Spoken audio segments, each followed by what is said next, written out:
आत्मवंदन आत्मवंदन सभी मास्टर्स को ध्यान सागर में आपका हार्दिक स्वागत है। दोस्तों आज हम मास्टर भगवान कपिल मुनि का संदेश के साथ आए हैं। तो दोस्तों हम स्वाध्याय करेंगे, उनके द्वारा जो संदेश दिए गए हैं उनको भी हम सुनेंगे दोस्तों, और साथ ही हम ध्यान करेंगे। तो पहले हम 2 मिनट का ध्यान करते हैं और उसके बाद हम स्वाध्याय आरंभ करेंगे।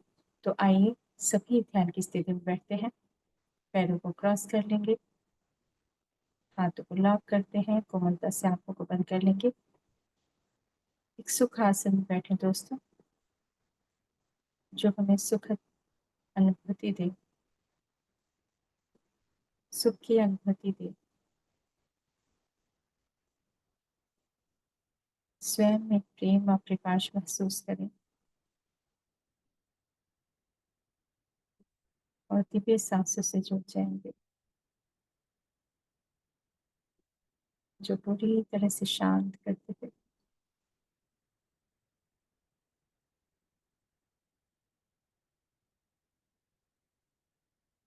मध्यम सांसें जो हमें शांत कर रही पूरी तरह से।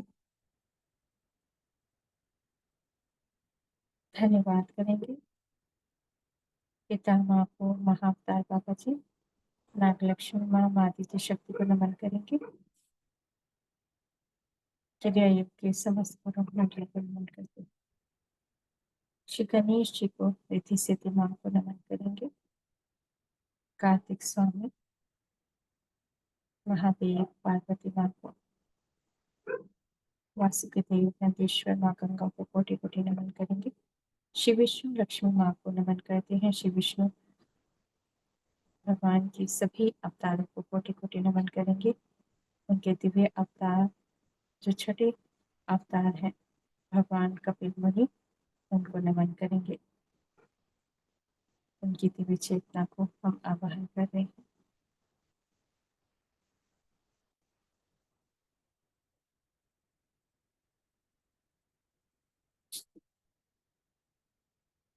जिन्होंने दिया है दिव्य प्रकाश और दिव्य ज्ञान भी, हम सभी उनका मधुर भाव के साथ स्वागत करें दोस्तों। नमन करते हैं हम सभी मास्टर्स का, उनकी दिव्य चेतनाओं का जो हमारे साथ जुड़ चुकी है। साष्टांग नमस्कार करते हैं। माँ देवहूति माँ को नमन करेंगे। कर्दम ऋषि को नमन करेंगे। ब्रह्मदेव सरस्वती माँ को नमन करते हैं। सप्तऋषि की पत्नियों को, नवग्रह नक्षत्रों को नमन करेंगे। धन्यवाद आभार श्री हनुमान जी का, नीम करोली बाबा जी, श्री राम जी, सीता माँ, लक्ष्मण जी को नमन करेंगे। जावन जी, दत्तात्रेय गुरु को कोटि कोटि नमन।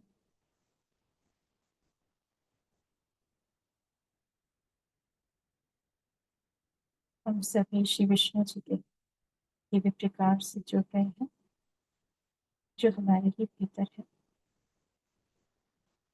उनके द्वारा दिए गए ज्ञान को हम आत्मसात करें दोस्तों। उन शब्दों को, उन अर्थों को हम पूरी तरह से प्रेम के साथ आत्मसात करेंगे।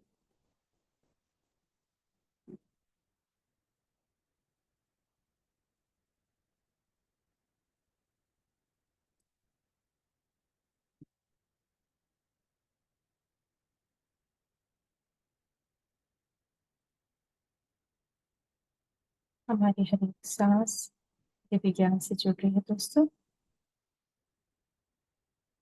धन्यवाद करेंगे पिता परमेश्वर को, धरती माँ को, और धीरे धीरे हम ध्यान से बाहर आए। 5 4 3 2 1 0। दोस्तों कपिल मुनि, भगवान कपिल मुनि जो विष्णु जी के ही अवतार हैं, तो उनकी पहले मैं आपको परिचय बताना चाहूंगी कि मुनि, जैसे कि आप सभी ने उनके बारे में बहुत कुछ सुना होगा, है ना? लेकिन ये भी सुना होगा कि वो मुनि कहा जाता है। मुनि कौन है? मुनि किसे कहते हैं? मुनि, है ना? ऋषि बोलते हैं, ज्यादातर ऋषि बोलते हैं, ऋषि जो नाम दिए जाते हैं, लेकिन उनके साथ क्या बोला जाता है? कपिल मुनि कहा जाता है। ऋषि तो सभी होते हैं, लेकिन मुनि मुनि कहा जाता है। लेकिन कुछ ऋषियों को मुनि कहा जाता है, वो इसलिए कि जिनका चित्त दुख से अद्विग्न नहीं होता, जो सुख की इच्छा नहीं करते, जो राग भय और क्रोध से रहित है, ऐसे निश्चल वाले बुद्धि वाले, ऐसे बुद्धिमान ज्ञानी मुनि कहे जाते हैं।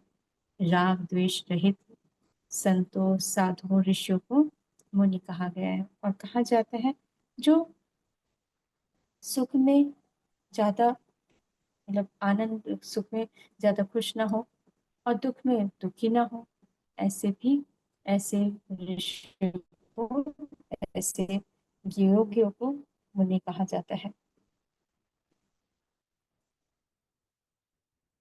और दोस्तों, उनके बारे में ये बताना चाहूंगी कि कपिल मुनि के जो माता पिता हैं वो कौन है? कदम ऋषि उनके पिता, और उनकी जो माता है देवहूति माँ। इनके पीछे भी एक सुंदर सी कहानी है, वो मैं आपको बताना चाहूंगी, जो बहुत ही इंटरेस्टिंग है। जो कदम ऋषि हैं उन्होंने उनको एक्चुअली ब्रह्मा जी ने उन्हें कहा कि आप साधना करें, तपस्या करें। तो उन्होंने कहते हैं कि हजारों साल तक तप किया था, और तप किया था जब फिर विष्णु जी आए, और विष्णु जी ने उनको दर्शन दिए। तो जब दर्शन दिए तो उन्होंने बहुत ही प्रेम के साथ उनका अभिनंदन किया, और उनको बहुत ही प्यार से मतलब जिसे कहते हैं ना कि बहुत ही प्यार किया, उनके हर एक गुणों को जैसे गा के बोलते हैं उस तरह से अभिनंदन किया। फिर बहुत खुश थे विष्णु जी। उन्होंने कहा अच्छा, इतना हजार साल तक तुमने तप किया है, तो बताओ क्या चाहिए। तो उन्होंने एक ही बात मांगी कि आपसे भी ज्यादा मतलब आपसे भी ज्यादा प्यार करने वाली मुझे जो पत्नी हो, और इस तरह से उन्होंने कहा, क्योंकि ये ब्रह्मा जी ने ही कहा था कि आपको एक ऐसी पत्नी, मतलब ऐसा ध्यान करें कि आपको एक इस तरह से पत्नी मिले।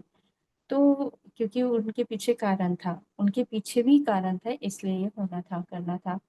तो उन्होंने ये आज्ञा मांगी, और तो उन्होंने कहा कि आपने इतना कुछ तपस्या की और आप ये मांग रहे हो, लेकिन वो भी इतना द्रवित हो गए। उन्होंने कहा कि आपसे भी ज्यादा प्यार करने वाला कोई मुझे प्यार करे, जो मेरी पत्नी हो वो आपसे भी ज्यादा प्यार करने वाली हो, और बहुत ही इस तरह से जो भाव थे उनके, उस तरह से मुझे वो पत्नी मिले। तो उन्होंने कहा ठीक है, ये भी मैं मांगता हूँ और देता हूँ आपको, लेकिन मेरा और भी एक इच्छा है। तो उन्होंने कहा मैं आपके संतान के रूप में आऊंगा, मैं ही आऊंगा अवतार के रूप में।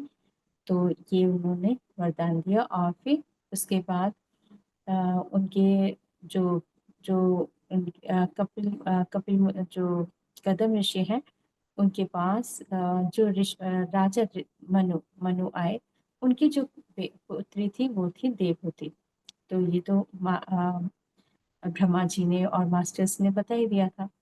तो फिर उन्होंने कहा कि देवहूति माँ के, उन्होंने कहा कि आप हमारी बेटी से शादी कर लीजिए, पुत्री से। तो उन्होंने हाँ की ही, और फिर इस तरह से उनका विवाह हुआ। लेकिन इन्होंने एक और बात कही थी कि मैं, क्योंकि ब्रह्मा जी पहले ही बता चुके थे उनको क्या करना है, तो उन्होंने फिर अपना बताया कि जब तक संतान नहीं हो, जब संतान हो जाएगी उसके बाद फिर मैं संन्यास ले लूंगा, पूरी तरह से मैं साधना में चला जाऊंगा। तो उनकी जो पुत्री है और जो राजा मनु ने हाँ कही, और उनका फिर विवाह हो गया। उसके बाद वो बहुत ही अच्छी तरह से उनकी जैसे सेवा करे थे, वो भी बहुत खुश थे, और फिर उनको भी उन्होंने आशीर्वाद दिया और इस तरह से ज्ञान भी दिया।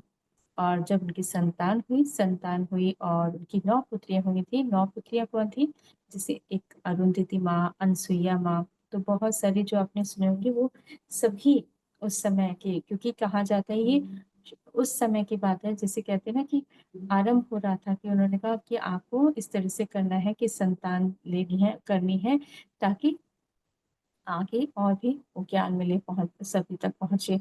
तो इस तरह से फिर एक पुत्र होना था, तो जो कि उनको वरदान, उनको आशीर्वाद दे ही दिया था उन्होंने। तो अब वो चाहते थे कि क्योंकि देवहूति माँ ने भी एक भाव उनके अंदर पहले से था कि जो विष्णु जी हैं उनके पुत्र के रूप में आए। तो ये भाव उन्हें भी पता था, लेकिन ये भी उन्होंने विष्णु जी ने भी उनको बोला था कि मैं आऊँगा, आपके पुत्र के रूप में आऊँगा।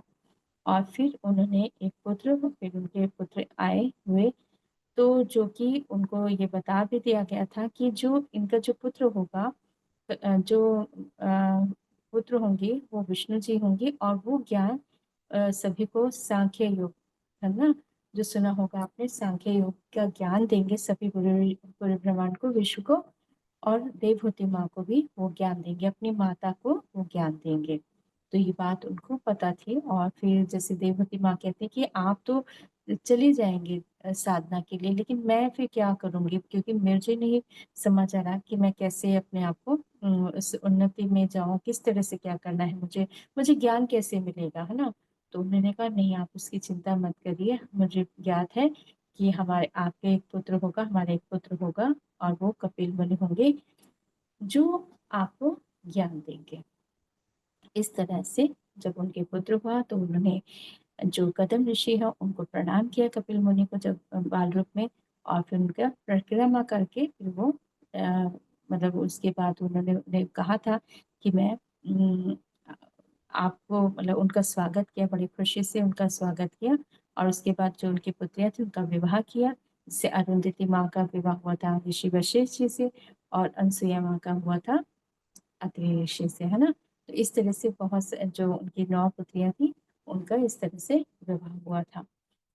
तो ये हुआ, और फिर उसके बाद जब कपिल मुनि ने फिर अपनी माता को ज्ञान दिया था, और ज्ञान कहा जाता है कि कपिल मुनि के बारे में कहा जाता है कि जो श्रीमद् भगवत गीता में श्री कृष्ण ने कहा कि मैं पीपल में, वृक्षों में, पीपल में मैं, मतलब मेरा ही स्वरूप है, और जो मुनियों में है कपिल मुनि मैं हूँ। इस तरह से उन्होंने कपिल मुनि को भी कहा गया है।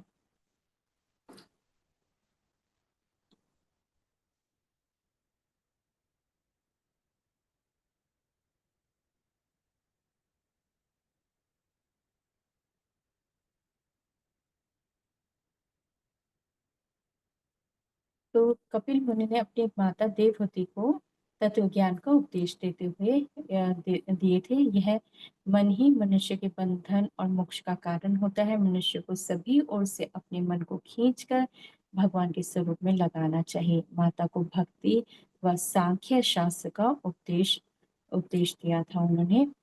और भगवान कपिल द्वारा दिए गए सांख्य शास्त्र के उपदेश का उद्देश्य तत्व ज्ञान के द्वारा मोक्ष प्राप्त करना है। ब्राह्मण ग्रंथों में यज्ञ कर्म के माध्यम से अकबर की प्राप्ति बताई गई है। कर्म कांड से हटकर ज्ञान कांड को महत्व देना सांख्य की सबसे बड़ी विशेषता है। उपनिषदों में ज्ञान को कर्म से ऊपर ज्ञानी श्रेष्ठ माना गया है। और कपिल मुनि के महत्वपूर्ण योगदान बताना चाहूंगी दोस्तों कि भगवान कपिल जी ने जो सबसे पहले ध्यान और तपस्या का मार्ग बतलाया था। कपिल मुनि सांख्य दर्शन के प्रवर्तक थे। कपिल मुनि भागवत धर्म के प्रमुख 12 आचार्यों में से एक है। कपिल मुनि के नाम से कई ग्रंथ प्रसिद्ध हुए हैं, जैसे सांख्य सूत्र, तत्व, समास, व्यास, प्रभाकर, कपिल स्मृति आदि। और महाभारत में कपिल मुनि के उपदेश को कपिल गीता के नाम से भी जाना जाता है। कपिल स्मृति इनका धर्मशास्त्र है। और ज्ञान को साधना का रूप देकर भगवान कपिल ने भी त्याग, तपस्या, समाधि को भारतीय संस्कृति में पहली बार प्रतिष्ठित किया है। कहते हैं भगवान कपिल हर कल्प के आदि में जन्म लेते हैं। कपिल मुनि के क्रोध से ही।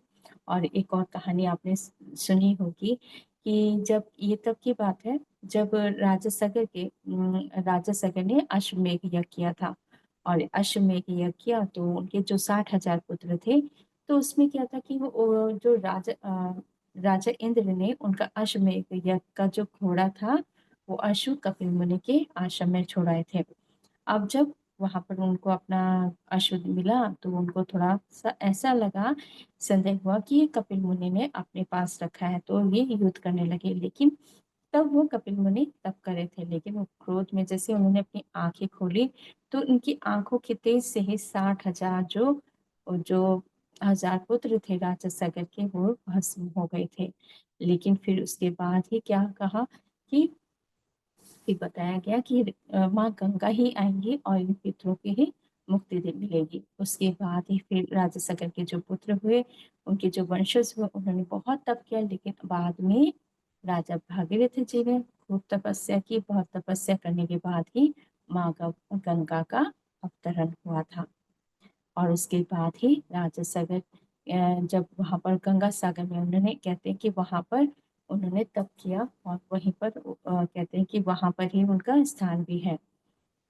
और स्थान तो एक्चुअली कहा जाता है कि बहुत जगह उन्होंने बहुत जगह तपस्या है उनकी, लेकिन वहां पर उनका मंदिर भी है। और इस तरह से उनका इस कारण भी बहुत ज्यादा बताया जाता है कि उन पर इतने 60,000 पुत्र भस्म हो गए थे। और एक कारण भी बना माँ गंगा को पाने का, है ना। तो कहा जाता है कि रणभूमि में जब भीष्म पितामह थे, तो जब उनका अंतिम समय आया, शरीर त्याग करने का समय आया था, तब वेद व्यास जी और सहित अन्य ऋषियों के साथ कपिल कपिल मुनि भी वहां मौजूद थे। और कपिल मुनि के नाम पर ही कपिल वस्तु, जहाँ पर गौतम बुद्ध जी का जन्म हुआ था, वो उनका स्थान तपस्या स्थल भी बताया जाता है। तो इस तरह से दोस्तों, जो मैंने थोड़ा सा संक्षिप्त में ही बताया है, जो जरूरी भी था, क्योंकि उनके बारे में अगर हम और भी डिटेल में चाहें आप सुन पढ़ सकते हैं, लेकिन बहुत ही सुंदर है उनकी जो कहानी है। तो आइए, और अगर कोई भी और भी शेयर करना चाहते हैं तो आप शेयर कर सकते हैं दोस्तों। और अब हम आगे बढ़ते हैं। तो उन्होंने जो उनकी ऑटो राइटिंग मुझे मिली थी 31 अगस्त को। तो कहते हैं कि हम कपिल मुनि बात कर रहे हैं, और ये बात कर रहे हैं 84 लाख योनियों के बाद एक ऐसा समय आता है जब हम मनुष्य जीवन में आते हैं, और हम उस समय यह सोचते हैं कि यह जीवन क्या है। किंतु जीवन एक ऐसा अनमोल रतन है कि हम यदि इसका आभार करना चाहें तो पूर्ण आहुति भी दे दी जाती है, तो भी हम इसका आभार पूर्ण रूप से नहीं कर सकते। क्योंकि यह जीवन बहुत ही अनमोल है, और ये अनमोल रत्नों में से भी यह इतना कीमती है कि इसका कोई मोल ही नहीं है। क्योंकि यह जीवन हमें हमारे उद्देश्य और ज्ञान और सारी शक्तियों हमें दी गई हैं। आप चाहें तो आनंद से भी इस जीवन को व्यतीत कर सकते हैं। कठिन रास्ते मिलेंगे, परंतु फिर भी हंसकर खुश रहकर इस जीवन को आभार करो।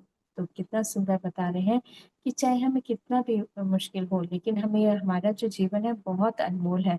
और बहुत कितना बताए ना, कहते हैं कि 84 लाख योनियों के बाद हमारा जीवन मनुष्य जीवन मिलता है। सोचो कितने समय बाद हमें मिलता है, और उसके बाद हम कहते हैं क्या जीवन है ना। तो ये भाव नहीं रखना है, हमें हमेशा यूनिवर्स का, ईश्वर का धन्यवाद करना है कि हमें ये जीवन मिला, हमें मनुष्य जीवन मिला है। तो कहते हैं क्योंकि यह जीवन हमारी नियामतों से बना है। एक एक आंख कीमती है ना। आप सोचिए, एक जो हमारी आंख है कितनी अनमोल है। ऐसी आंख कोई बना ही नहीं सकता, कोई हाथ नहीं बना सकता, पैर नहीं बना सकता, चाहे हमारे कितने भी साइंटिस्ट, लेकिन सोचिए जो भगवान ने, ईश्वर ने से हमें जो मिले हैं, हमारी आंखें मिली है, हमारे हाथ पैर, जो भी पूरा शरीर, बिल्कुल वैसे सेम नहीं हो सकता ना। तो सोचिए कितनी कीमती है हमारी। तो कहती एक एक बाल कीमती है, पलके भी कीमती है, और एक एक शब्द भी कीमती है।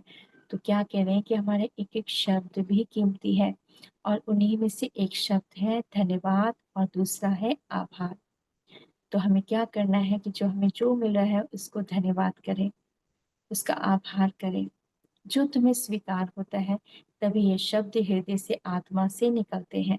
जब यह शब्द निकलते हैं हृदय से, तो जीवा से, तो शब्दों की वाणी पूरे संसार में गूंजती है। तो क्या कह रहे हैं कि जब हम बोलते हैं ना, तो हमारे शब्दों से जो हम बोल रहे होते हैं वो पूरे संसार में गूंजती है। यदि आप कहें कि मेरे अंदर ब्रह्मांड है, तो यह सत्य है। आपका शब्द ब्रह्मांड सुन रहा होता है। आप सभी ये भाव के जड़ चुके हुए हैं, अतः इन शब्दों को महसूस कर पाते हो। तो आप स्वयं देखिए कि आपके साथ पूरा यूनिवर्स जुड़ने तैयार होता रहता है। यह इसलिए ही होता है क्योंकि आप उस भाव में होते हैं जो आपको सभी से जोड़ने लगता है और जो सब जुड़ने लगता है। जो तो आप पाएंगे कि आपके आपके कहते ही आपके पास वो सब प्रक्रिया होना आरंभ हो जाती है। जब हम आपसे जुड़ते हैं तो आपका भाव आभार का होता है, क्योंकि आपने उन सभी को बुलाया भी है, क्योंकि आप सकारात्मक और ज्ञानपूर्ण और प्रेम की शक्तियों का आवाहन करते हैं। तो कहते हैं कि जब हम ध्यान में बुलाते हैं ना, तो क्या करते हैं, जब ध्यान में आवाहन कर रहे थे तो मास्टर्स आते हैं, और जब वो आते हैं तो हमें महसूस होता है ऊर्जाओं को। तो हम क्या कर रहे होते हैं, तो हमें इनको उनका हमारा भाव क्या होता है, आभार का, धन्यवाद कर रहे होते हैं हम, है ना। और प्रेम से बुला रहे होते हैं सबको। तो कि प्रेम की शक्तियां हैं, ये प्रेम की शक्तियों का जब हम आवाहन करते हैं, तब ना आप देखते हैं कि मास्टर्स और गुरु आते हैं। क्यों आते हैं? क्योंकि आपका भाव एक ही है, ध्यान। और ध्यान में हम सब एक साथ ध्यान करें, और ध्यान के द्वारा सभी के लिए सुरक्षित स्थान हो जाए। जहाँ पर भी बैठे हैं, हम सभी एक साथ आकर सभी के साथ बैठकर ध्यान करते हैं। हमारी चेतना हमारी चेतना आप दिव्यमुखी हो, जो आप तो अपने आप से प्रेम करना आवश्यक है। जब आप अपने भावों से प्रेम करते हैं, तो क्या कह रहे हैं कि जब हम बुला रहे हैं, लेकिन क्या होता है, आपका भाव भी वो प्रेम पूर्ण होना चाहिए। मतलब आपके अंदर प्यार होना चाहिए। आपको महसूस होगा जब आप प्यार कर रहे हैं, अपने आप से प्यार करना है। यदि हमारे अंदर प्यार नहीं होगा तो प्यार की ऊर्जा कैसे महसूस होगी? तो ये भी उन्होंने बताया कि आपको महसूस आपके अंदर वो प्रेम होना चाहिए। प्रेम होना बहुत आवश्यक है।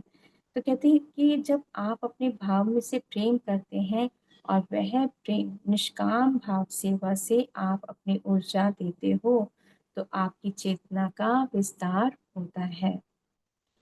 हम सभी ने हम सभी ने ध्यान किया, और ध्यान के द्वारा हम ने सब किया जो होना था। अब वो क्या करें, ध्यान के द्वारा हम सभी ने सब किया जो कि होना था। एक दिन उसके कारण ही माँ प्रकृति को मिला था। अब क्या कह रहे हैं वो, कि जब ये सब होना था, जब उन्होंने आंखें खोली, है ना, आंखें खोली, तो उनकी आंख के तेज आंखों से, जो नेत्रों से तेज निकला था, तो राजा सगर के जो पुत्र थे, 60,000 पुत्र, वो भस्म हो गए थे, है ना।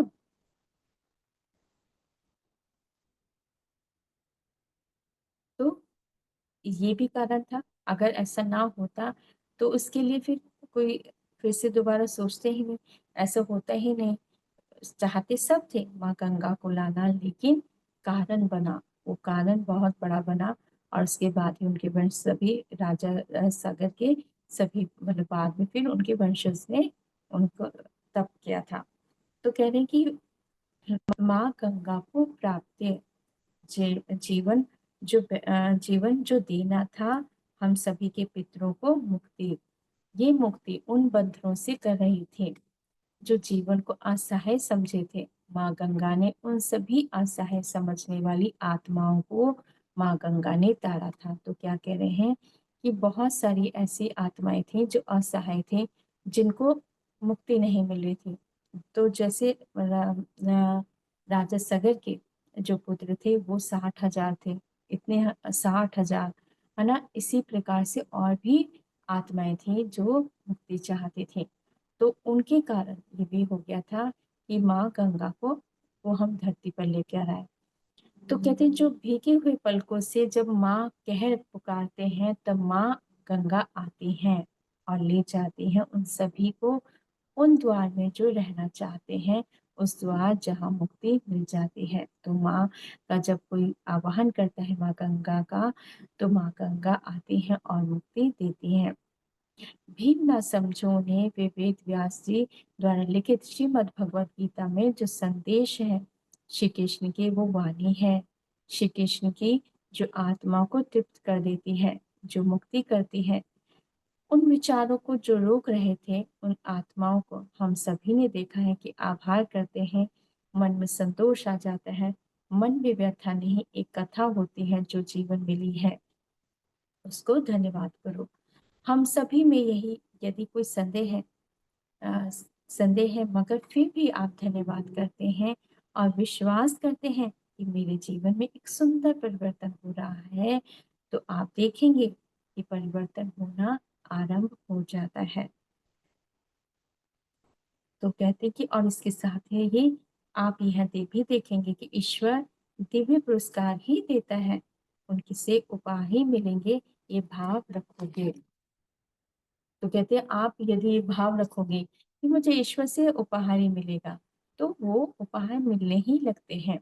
और यदि ज्ञान चाहते हो, तो ज्ञान आपको आपको ज्ञान से भर दिया जाता है, क्योंकि आपकी अपेक्षा क्या है, ज्ञान की। आप क्या चाहते हैं, आपकी क्या इच्छा है, ज्ञान चाहते हैं, तो आपको ज्ञान ही मिलेगा। आप चाहते हैं कि यूनिवर्स मेरे लिए हर प्रकार की सुख सुविधा दे रहा है, तो आपको हर प्रकार की सुख सुविधा मिलने लग जाएगी। हमें हर कार्य में प्रेम देने देंगे, तो आप देखेंगे कि उस कार्य में उसी प्रकार की ऊर्जा आने लग जाएगी। और हमें हर प्रकार के में, हर परिस्थितियों में हमें धन्यवाद आभार करते हैं, तो तभी सभी कार्य में आपको विशेष अनुभूति होगी। जैसे यह सभी कार्य आपके द्वारा, पूरा यूनिवर्स के द्वारा हो रहा है ना। आप कुछ भी सोचते हैं, आप चाहते हैं कोई कार्य, तो देखिए आप बस कहीं यूनिवर्स से कि हाँ मुझे कार्य करना है, तो मुझे यह ज्ञान चाहिए। आप देखेंगे कुछ भी आपको कोई क्वेश्चन है, तो आप चाहते हो कि मुझे ये चाहिए, मुझे जानना है उनके बारे में, या मुझे मेरा ये प्रश्न है, तो आप देखेंगे कि आपको या तो न्यूज़पेपर से मिल जाएगा, या नेट के द्वारा मिल जाएगा, या कोई व्हाट्सएप से किसी तरह से मिल जाएगा। लेकिन आपको वो आपने जो प्रश्न किया है, आप जानने के लिए, वो ज्ञान आपको मिल जाएगा, चाहे वो किसी भी तरह से मिले, लेकिन मिलेगा ज़रूर, क्योंकि यूनिवर्स हमारे साथ जुड़ा हुआ है। आपने कहा और वो आपको देने लगता है। इसलिए कहा जाता है जो भी मांगो अच्छा सा मांगो, मांगोगे। और सबके लिए जैसे कहते हैं ना कि आपका भाव कैसा है, जब आपका भाव वो देने वाला भाव होता है, तो और भी बहुत जल्दी यूनिवर्स और भी ज़्यादा आपकी मदद करता है, क्योंकि आप सहयोग देना चाहते हैं। आप सहयोग देना चाहते हैं, तो वो और ज़्यादा अच्छी तरह से सहयोग देता है हमें। तो कह रही कि हम आप सभी को भी धन्यवाद करते हैं और आभार भी करते हैं, क्योंकि आप सभी उस भाव को बताने के लिए प्रयत्नशील हैं, है ना। जो भी मास्टर देना चाहते हैं, तो उन सभी के लिए कह रहे हैं कि जो भी ज्ञान देना चाह रहे हैं, जो सभी ध्यान करा रहे हैं, है ना, संदेशों को दे रहे हैं, ध्यान करा रहे हैं, तो वो सभी के लिए, सभी मास्टर्स उसके लिए सभी धन्यवाद करते हैं। कहते हैं हम सभी ने अपने जीवन में अनेक कठिनाई देखी हैं, किंतु जब हम कठिनाई नहीं, केवल उस ज्ञान को प्राप्त कर प्रसन्न होते हैं, तो हमें वो भाव को आभार के द्वारा ईश्वर को, ब्रह्मांड को धन्यवाद करते हैं, क्योंकि यही शब्द है जो ईश्वर ने हमें समर्पित करने के लिए कहा है। तो क्या कहा है कि हमें ईश्वर को क्या देना है, धन्यवाद करना है, कुछ और की जरूरत ही नहीं है। आप आभार करो, धन्यवाद करो, प्रत्येक पल धन्यवाद करो, तो उससे आपकी उन्नति होगी। कहते वही चाहिए।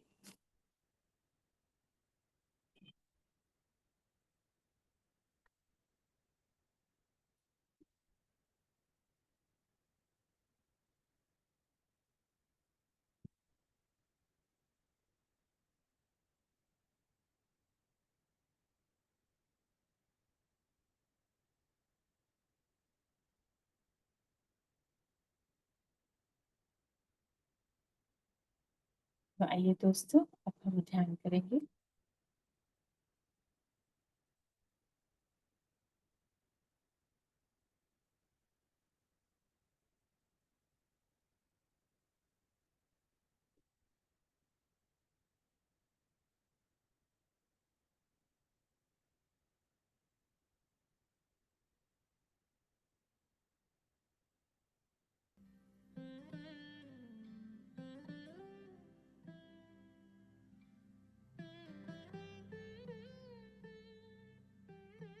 दोस्तों, कपिल मुनि श्रेष्ठ मुनियों में से कहा जाता है।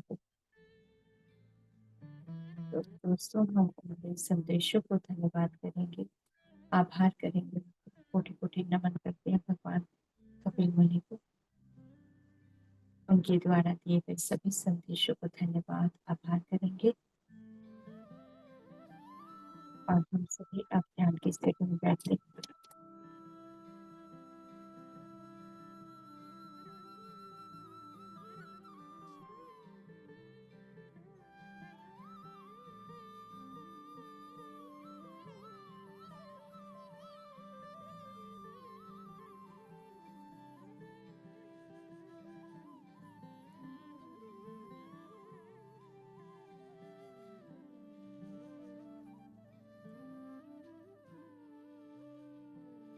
सभी पैरों को क्रॉस करेंगे दोस्तों, हाथों को लॉक करते हैं और माता से बंद करते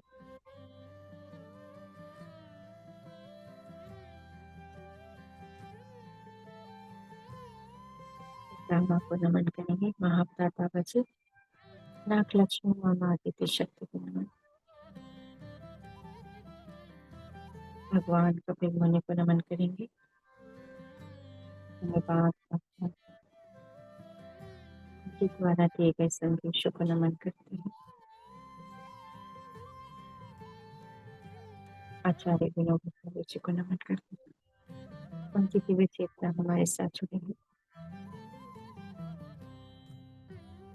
के परिवार को नमन करेंगे, श्री गणेश जी, कार्तिक स्वामी, महादेव, पार्वती माँ को, वास्तु देव, नंदीश्वर, माँ गंगा को कोटि कोटि नमन करते हैं।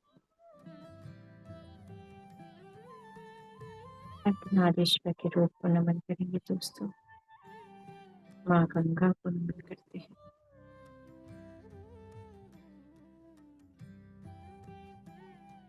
इनकी दिव्य ऊर्जाएं हमारे साथ जुड़ रही हैं। महसूस करें जो हमारे सहज चक्र में प्रवेश कर रही है। समस्त ऋतुओं को नमन करेंगे दोस्तों, सप्तऋषि के पत्नियों को नमन करेंगे, माँ गंगा को, माँ देवभूति माँ को, प्रथम ऋषि को नमन करते हैं, राजा मानव, माँ प्रसूति, माँ शत्रुपा को नमन करेंगे, ऋषि दधीचि जी को नमन करते हैं।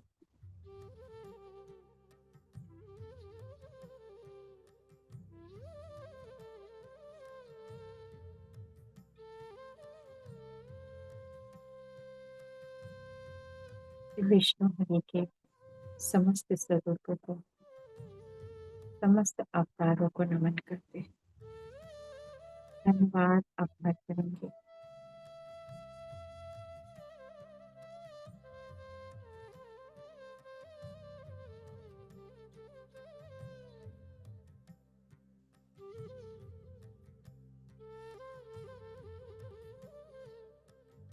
लिया गया द्वितीय अवतार भगवान कपिल मुनि, जो दे रहे हैं दिव्य ऊर्जा और दिव्य ज्ञान भी। सांख्य योग जो सिखलाया था हम सभी को, दिव्य तप करना, ध्यान करना, वो तत्व ज्ञान दिया था, जो आज भी उस ज्ञान को सब आत्मसात करते हैं।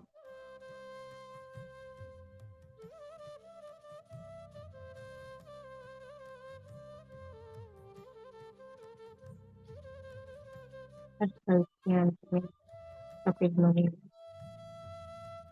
जन्म लेते हैं।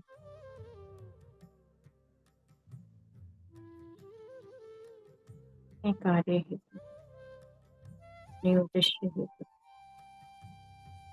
ये सदा से आए हैं, अपने उद्देश्य के लिए, विश्व के कल्याण हेतु, दिव्य ज्ञान के लिए, सभी को ज्ञान देना है।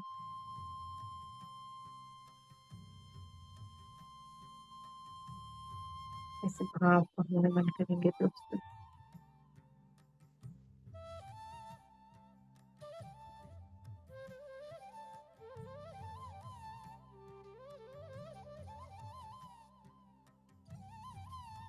ऋषि अत्रि ऋषि, ऋषि वशिष्ठ ऋषि का नमन करेंगे।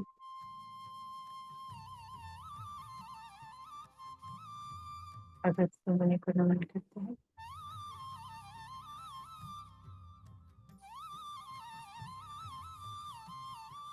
समुद्र देव को, गंगा सागर को नमन करेंगे, जहाँ पर आज भी विशेष स्नान है भगवान कपिल मुनि का। हम सभी उनके दिव्य स्थान से जुड़ रहे हैं दोस्तों।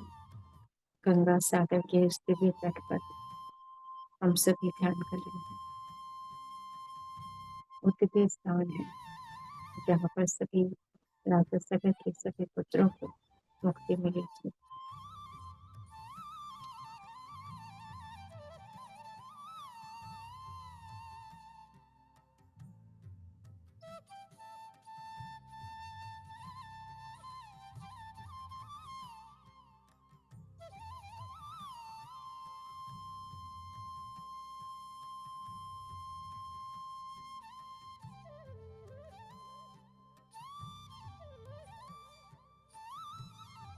कपिल मुनि की दिव्य अनुभूति महसूस करेंगे दोस्तों।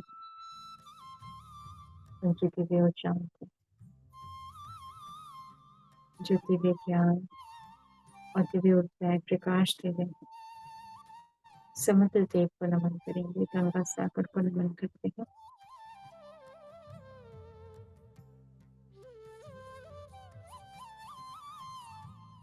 समुद्र देव की दिव्य ऊर्जाएं दे रहे हैं सभी को।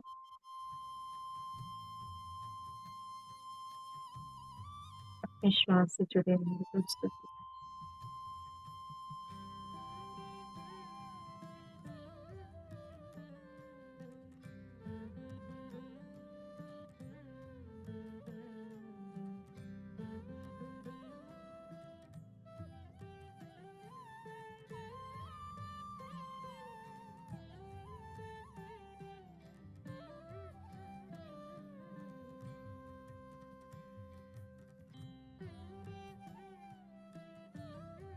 दिव्य स्थान है जहाँ माँ गंगा ने 60,000 सागर के राजा सागर के पुत्रों को मुक्त किया था।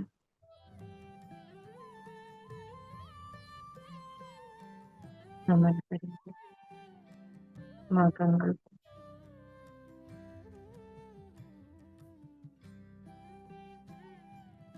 यह दिव्य ऊर्जावान स्थान है। हम सभी के दिव्य सांसें उनके दिव्य प्रकाश से भर रहे हैं दोस्तों।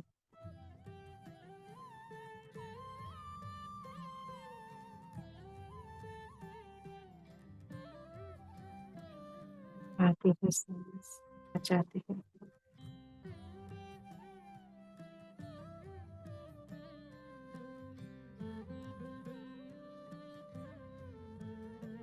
महसूस करेंगे दिव्य प्रकाश है, आसमान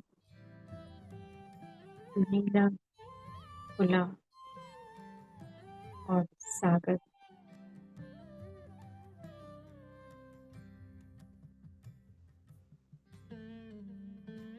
जो अपनी अथाह शक्ति को महसूस कराते हैं। महसूस करें अपने अंदर उनकी दिव्य शक्ति को और अपने अंदर पूरी तरह से समस्त बंधनों को हम मुक्त कर रहे हैं। कोई बंधन नहीं महसूस करेंगे। आज हम सभी बंधनों को मुक्त करते हैं।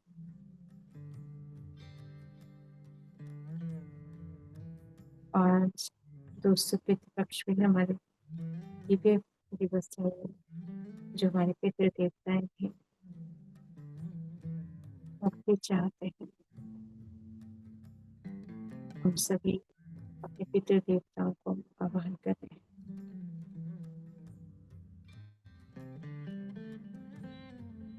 उनके लिए दिव्य कलश स्थापित किए गए हैं। दिव्य ऊर्जाएं दी जा रही है। जो भी इस समय हमारे साथ विचलित है, मुक्ति के लिए आए हैं, उन सभी को दिव्य जल माँ गंगा की और ऋषि कपिल मुनि की दिव्य ऊर्जाएं उन्हें मुक्त कर रही है, दे रहे हैं वो ज्ञान, दिव्य प्रकाश, और माँ गंगा उन्हें अपने दिव्य जल की धारा से मुक्त कर रही है।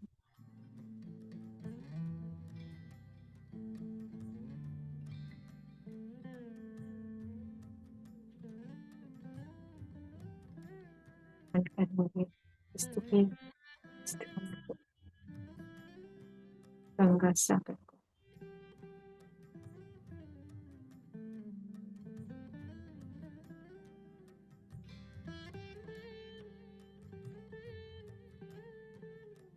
सभी मास्टर्स अपने पितृपक्षों को नमन करें। यदि कोई देना चाहते हैं कोई संदेश, तो उस संदेशों को प्राप्त करें। यहाँ दिव्य ऊर्जाएं हैं और दिव्य शक्तियां मुनियों की तपस्थली है।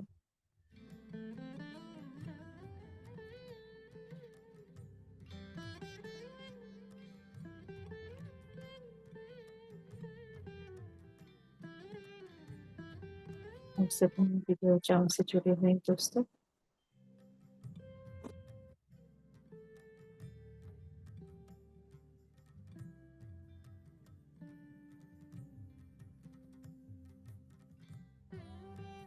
ऐसा करके सभी पुत्रों को मुक्ति मिले और उसके बाद ही स्थान दिव्य स्थान बना और आज भी ये मुक्ति वाला स्थान है दोस्तों।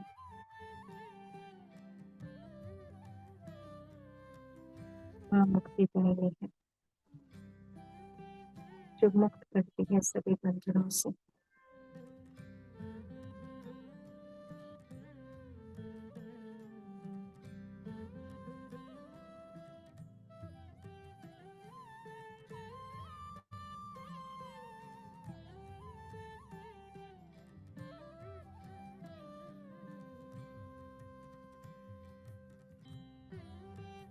तो मास्टर्स हमारे साथ जुड़े हैं, जो चेतनाओं के स्वरूप में भी आए हैं, उन सभी को हम यही कहेंगे कि आप अपने पितरों को दिव्य प्रेम और प्रकाश ध्यान में बनाएं,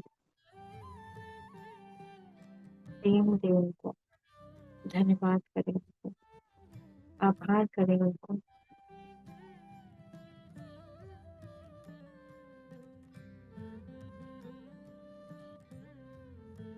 आप देखेंगे जब आप अपने पितरों को सभी को धन्यवाद आभार करेंगे, एक दिव्य परिवर्तन होगा आपके जीवन में। संघर्ष चाहे कोई भी हो, किंतु संघर्ष हमें सिखाने आता है। स्वतंत्र करें आप सभी आज स्वयं को।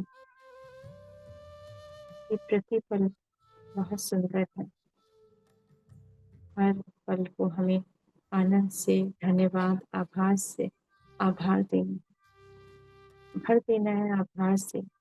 वो भाव जो प्रेम का है, ये शक्ति है, ब्रह्मांड का दिव्य शब्द दिया है ईश्वर ने हमें।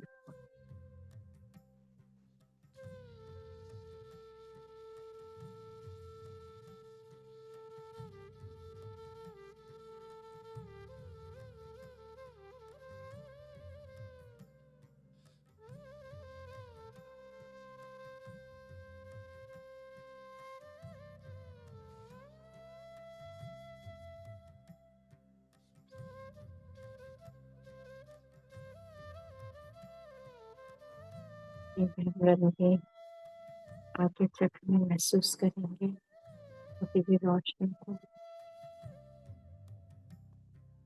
Galactic radiation light cosmic government को शंभलपुरों को नमन करेंगे।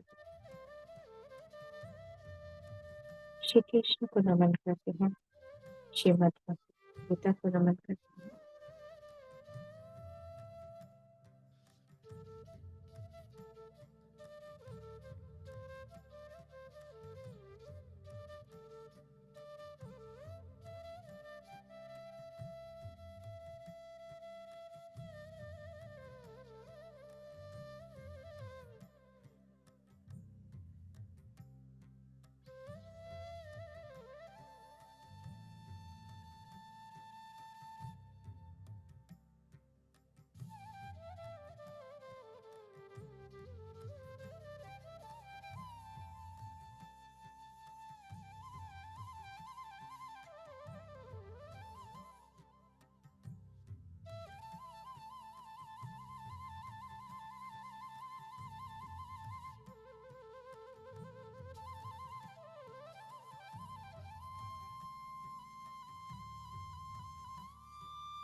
अपने अंदर भीतर में दिव्य प्रकाश महसूस करेंगे।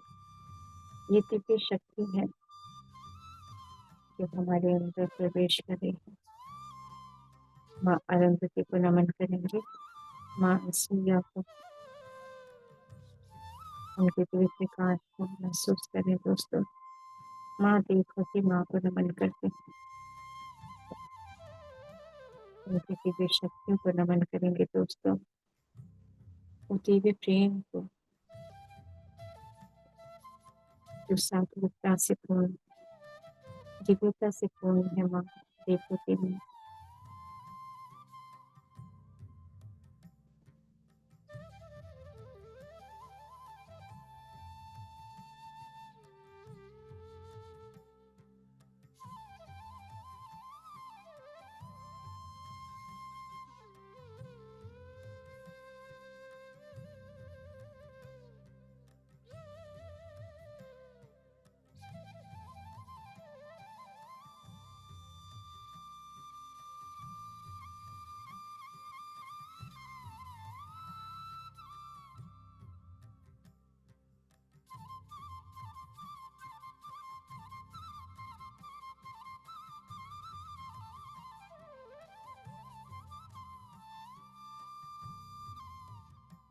माँ गंगा की भी ओर जाए मेरे अंदर और दिव्य शक्ति है, दिव्य प्रकाश है जो हमारे पूरे शरीर में, समस्त नाड़ियों में, कोशिकाओं में जा रहा है।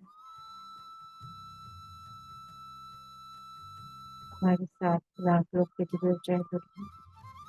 नाग देवताओं को नमन करेंगे।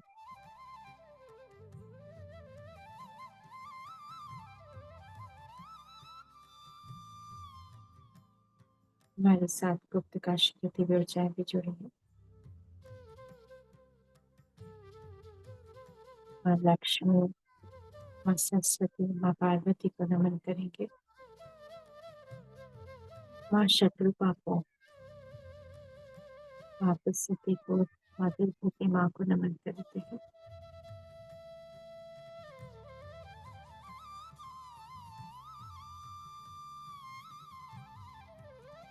सांख्य योग की दिव्य ऊर्जाओं को नमन करें दोस्तों, जो दिया ज्ञान भगवान कपिल मुनि ने आत्मसात करें।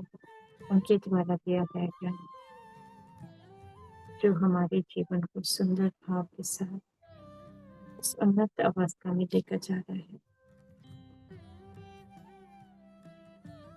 जहाँ सब कुछ स्वीकार भाव है,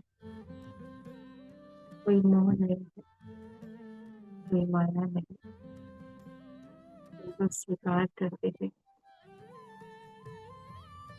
स्वयं से प्रेम करते हुए इस उन्नत अवस्था में जाएंगे।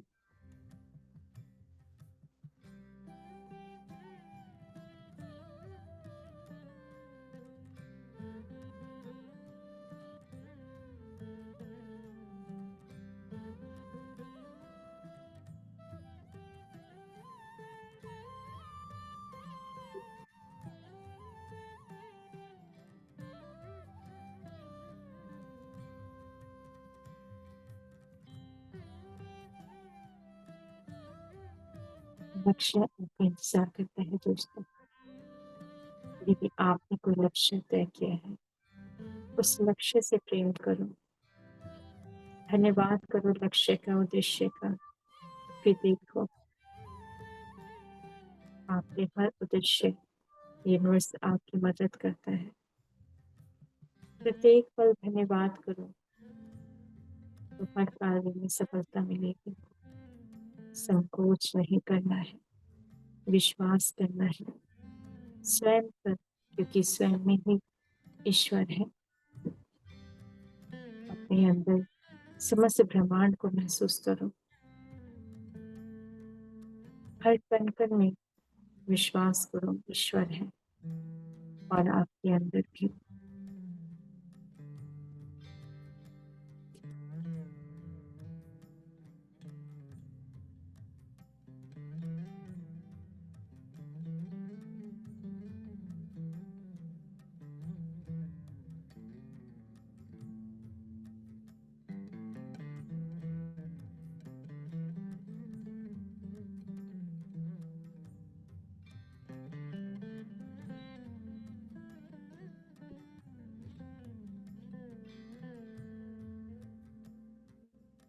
विचारों में परिवर्तन आने की शक्तियां आपके पास से है। सब कुछ आपके अंदर।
बिल्कुल सांस आंखें चकने की भी ऊर्जा आ रही है।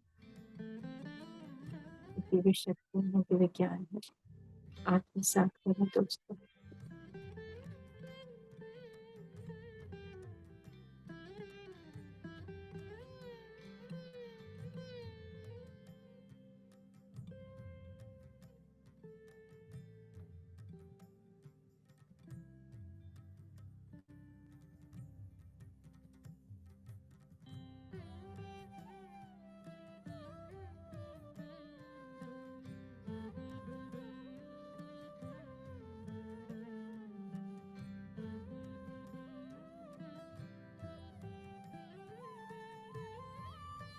कृष्ण को नमन करेंगे, दिव्य राधा को, श्रीमद् भगवत गीता को नमन करते हैं। धन्यवाद करते हैं श्री कृष्ण को, जो दिव्य ज्ञान दिए। और आज भी हम सभी को उस दिव्य ज्ञान से दिव्य मार्गदर्शन मिल रहा है। दिया था वो ज्ञान हम सभी के लिए। हम सभी धन्यवाद करते हैं श्री विष्णु जी के समस्त स्वरूपों को, समस्त अवतारों को। भगवान कपिल मुनि को नमन करते हैं, धन्यवाद करते हैं।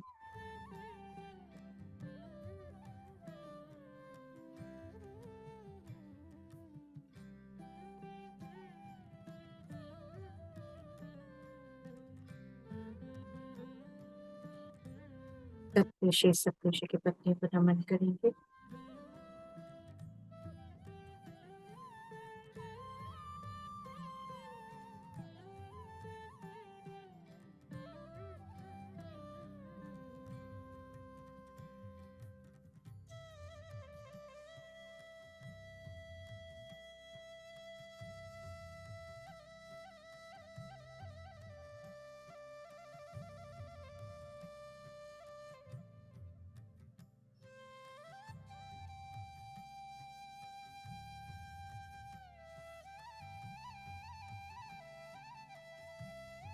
करेंगे दोस्तों।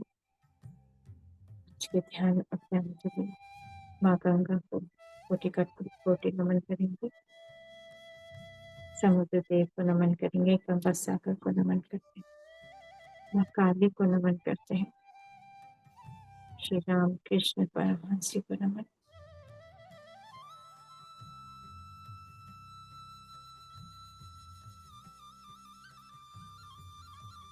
महसूस करें अपने अंदर इस आनंद को।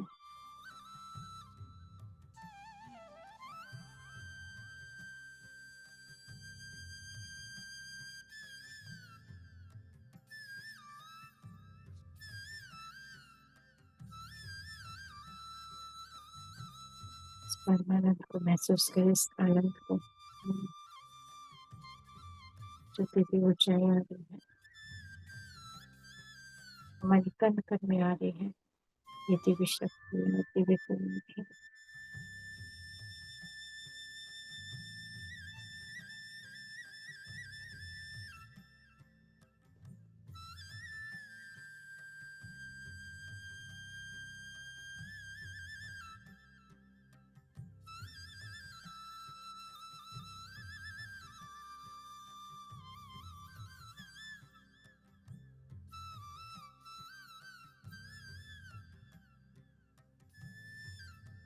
धन्यवाद करते हैं देवभूति माँ को, प्रथम ऋषि को नमन करेंगे, माँ शांता को नमन करते हैं, माँ शांति को, ऋषि दधीचि को नमन करते हैं,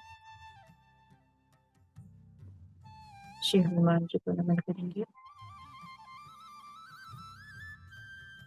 धन्यवाद करते श्री परिवार को, नवदेव सरस्वती माँ को नमन करेंगे, माँ को, पिता परमेश्वर को कोटि कोटि नमन, महादेव श्री रमन जी को नमन करेंगे।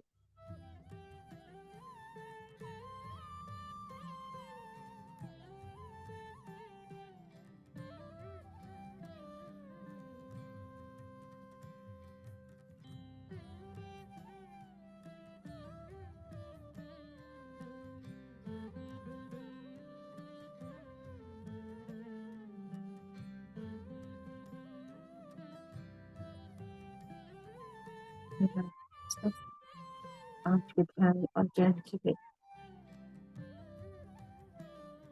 कोटि कोटि नमन करते हैं, श्री विष्णु लक्ष्मी माँ को धन्यवाद प्रार्थना करते हैं।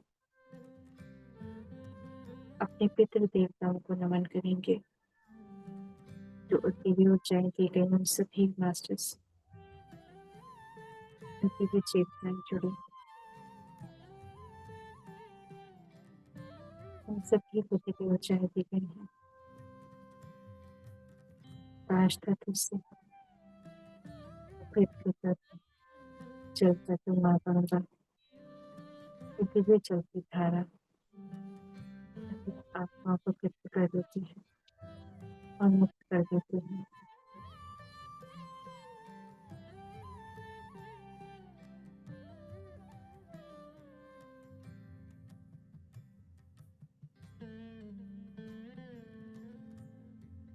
सभी आत्माओं को मुक्त किया गया है। जो जो चेतनाएं हमारे साथ जुड़े, उसका उस इच्छा से स्वीकार करते हैं, वो सभी भाव जब मास्टर्स हम सभी को इच्छा रखते हैं, इस तरह से इच्छा जब प्रेम पूर्ण होती है दिव्य भाव के साथ, तो ब्रह्मांड हमारे साथ पूरी तरह से जुड़ता है दोस्तों।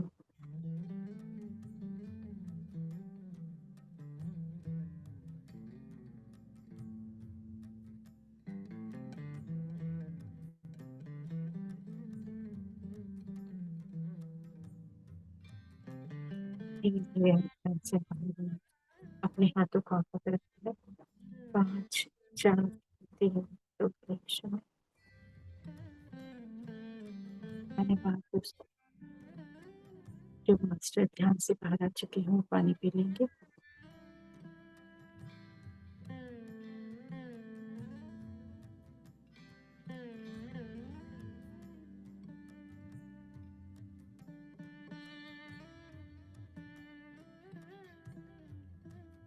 धन्यवाद दोस्तों। सभी मास्टर्स और गुरु को धन्यवाद करते हैं।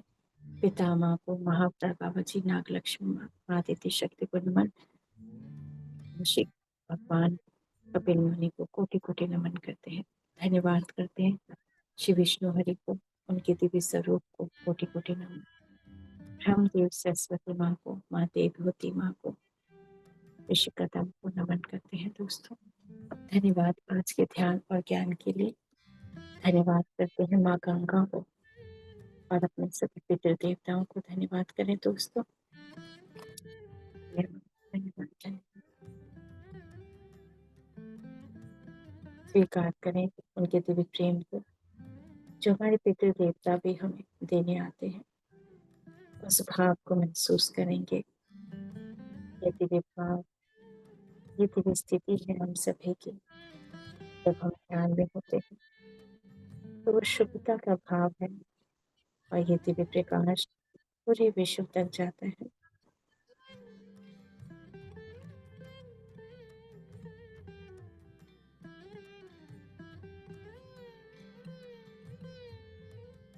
जो जो चेतनाएं हमारे साथ जुड़ी थी मुक्ति के लिए, इन सभी को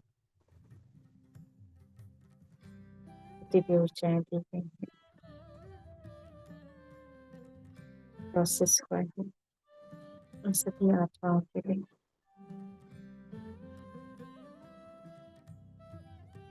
ये दिव्य ज्ञान है जो हर बंधन से मुक्त कर देता है।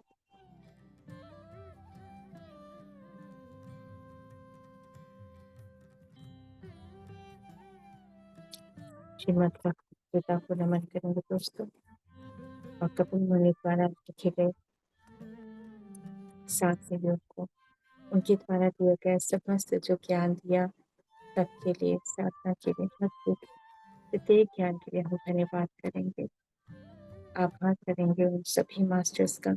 सभी ऋषि मुनियों को कोटि कोटि नमन। धन्यवाद, धन्यवाद, धन्यवाद आज के ध्यान और ज्ञान के लिए।